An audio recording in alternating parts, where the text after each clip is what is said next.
سبح لله ما في السماوات وما في الأرض وهو العزيز الحكيم. يا أيها الذين آمنوا لم تقولون ما لا تفعلون؟ كبر مقتا عند الله أن تقولوا ما لا تفعلون. إن الله يحب الذين يقاتلون في سبيله صفا كأنهم بنيان مرصوص.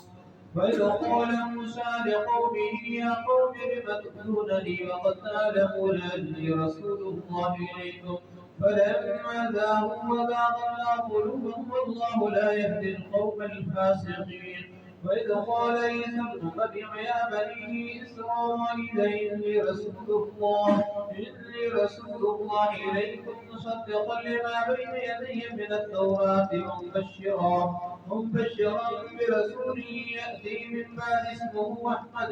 فلما جاءهم بالبينات قالوا هذا سحر مبين. ومن أظلم ممن افترى على الله الكذب وهو يدعى إلى الإسلام والله لا يهدي القوم الظالمين. يريدون ليطفئوا نور الله بأفواههم والله متم نوره ولو كره الكافرون. هو الذي أرسل رسوله بالهدى ودين الحق ليظهره على الدين كله ولو كره المشركون. يا أيها الذين آمنوا هل أدلكم على تجارة تنجيكم من عذاب أليم تؤمنون بالله ورسوله وتجاهدون في سبيل الله بأموالكم وأنفسكم ذلكم خير لكم إن كنتم تعلمون. يغفر لكم ذنوبكم ويدخلكم جنات تجري من تحتها الأنهار ومساكن طيبة في جنات عدن ذلك الفوز العظيم. وأخرى تحبونها نصر من الله وفتح قريب وبشر المؤمنين.